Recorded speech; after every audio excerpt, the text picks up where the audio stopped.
Ning Mataram. Ngopo nyai aku kudu ning Mataram? Griyanipun Bapak Andi Upo menika wonten Mataram Kakang.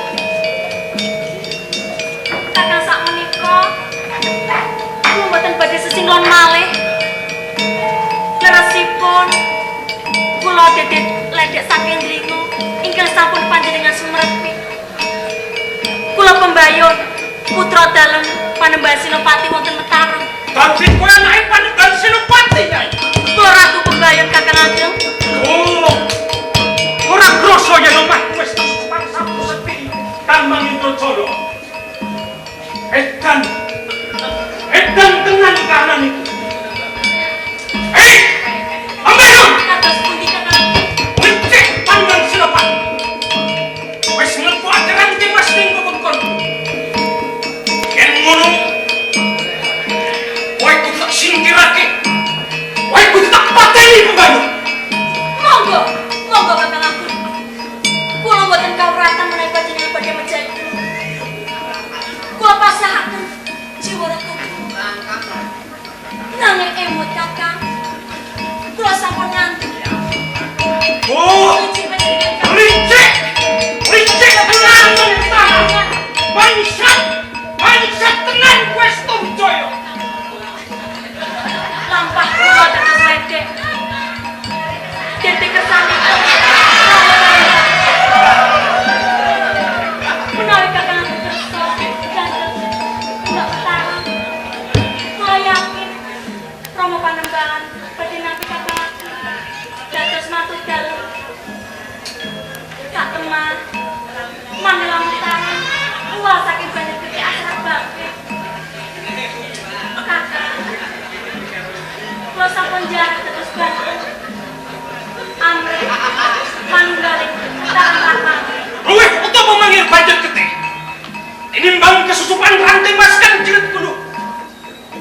Bangsat kowe Pembayun. Licik kowe Pembayun. Oh. Sumingkir sukene kowe Pembayun. Sumingkir helat mas kang licik. Sumingkir sukene.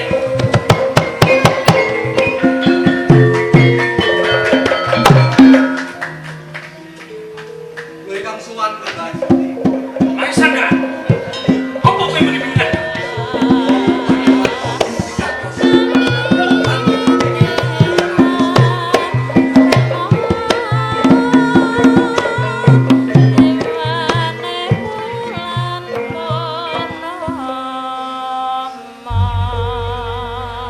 Nuwun sewu Ki Ageng. Kula mireng sedaya ngendikanipun Ki Ageng kaliyan Nyi Ageng. Lan sakmenika kula yakin Ki Ageng. Yakin sing kepriye Demang? Yakin bilih Nyi Ageng injih Ratu Pembayun sengaja dipun kintun dening Panembahan Senopati kagem jiret panjenengan Ki Ageng. Oh, murang tata kowe Demang. Wis ngerti wadining bebrayan. Parat kowe Demang. Nyuwun pangapunten Kang. Kula pancen nepak namung sasaren Kang. Kula dereng matur Kang. Matur apa kowe? Nuwun sewu Ki Ageng. Sareng mangertos bilih Nyi Ageng menika Ratu Pembayun. Menapa Ki Ageng tesih kepengin nglajengaken jangka jangkanipun Ki Ageng nyingkiraken Panembahan Senopati saking lumahing bumi Ki Ageng. Apa kagayutane karo gegayuhanku Demang? Menawi Ki Ageng tesih kepengin nyingkiraken Panembahan Senopati saking purbing langit, prayoginipun panyuwunipun Nyai Ageng kedah dipun pinantan. Tegesipun Ki Ageng kedah sowan dhateng Mataram minangka jejering putra mantu Ki Ageng. Nanging eling Demang. Yen menawa aku sowan, aku mesti ora dikeparengake nggawa tembak Kyai Barat.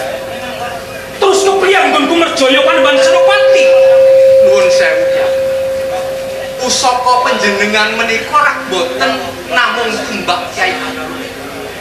Ki Ageng taksih kagungan patrem Kyai Pegatnyawa.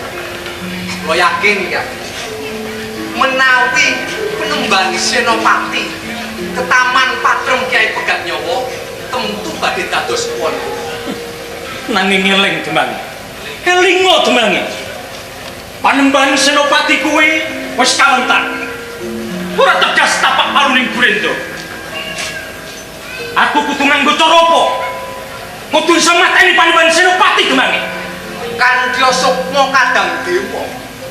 Menawi ketaman patrem Kyai Pegatnyawa, kula yakin Senopati tentu badhe dados pondok ya. Yo Demang. Tak penggali. Injih. Menawi pekaten kula nyuwun pamit. Tandha dawuh nyami.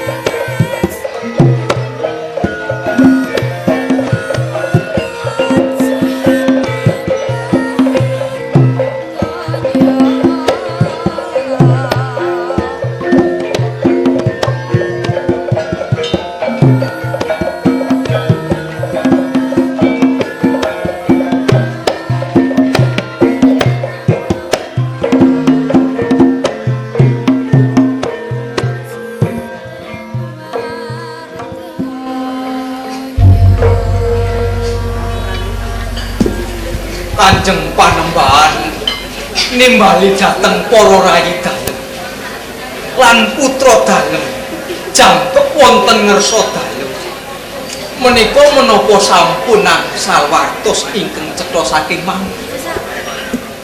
Pembayun sampun kengkenan suku kabeh. Bilih piyambakipun badhe sowan sesarengan kalian semahipun. Iji Rama bingah rosing manah kula.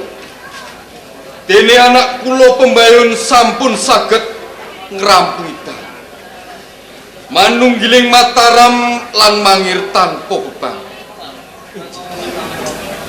inggih kedah dipun aken. Bilih putri Pembayun sampun masrah teng juraganipun dhateng Mataram. Namung kados pundi kemawon Wanabaya menika mengsah dalem Panembahan. Sak menika mantu kula. Menapa malih Pembayun sampun gergi. Bukti menawi Pembayun lan Wanabaya sami tresnanipun. Kepareng nunjuk Rama. Arep matur apa mawon?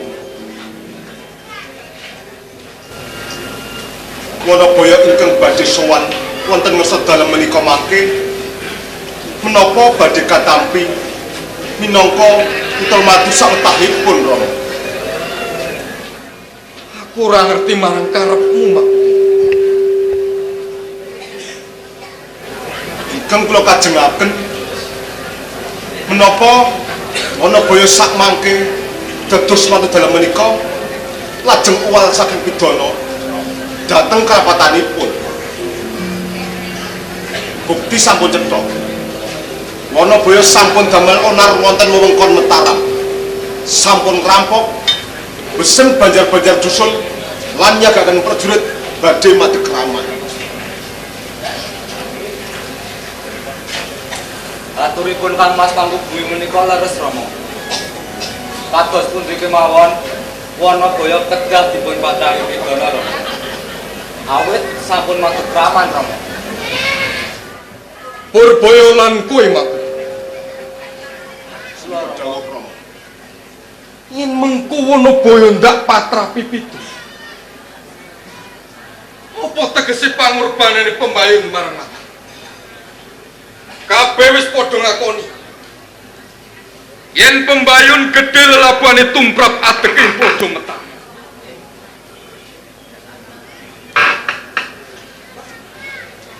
Purbaya lan kowe mang.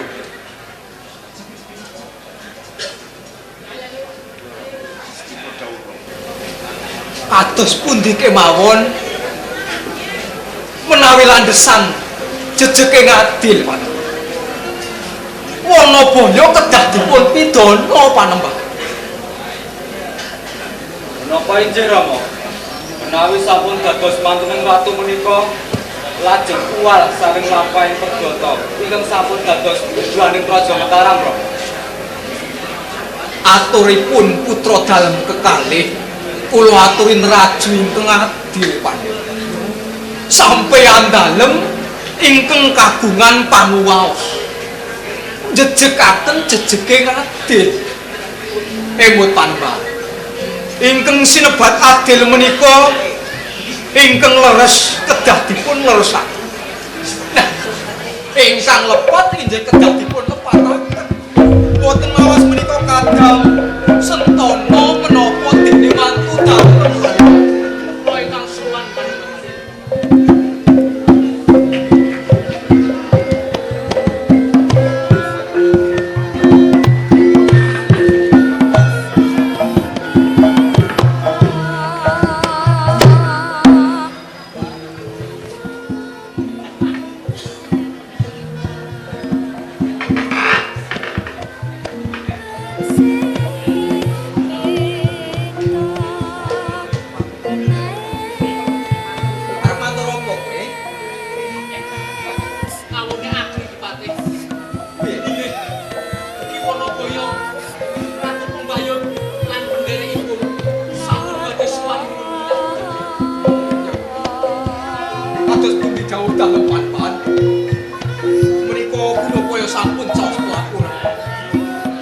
Kula keparengaken Rama.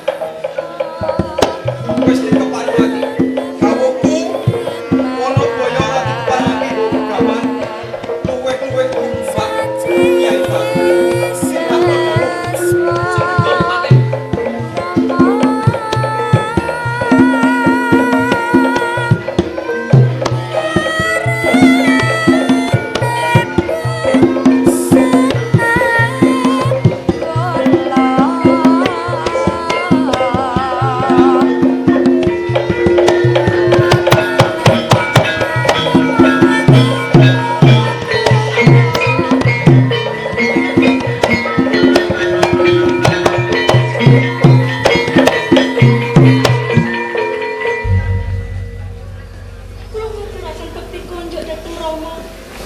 Soalnya dok itu kok dalam.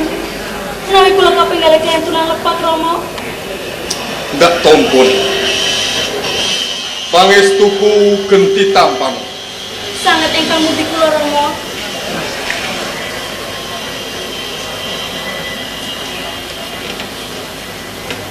Kula sowan sareng kaliyan semah kula. Inggih Kakang Wanabaya. Kepengin ngabekti kanthi terus ing manah dhateng Rama Panembahan. Apa ngono ngono kowe? Kasinggihan Rama Panembahan. Yen ngono aku bakal nampa sungkem. Sendika Panembahan.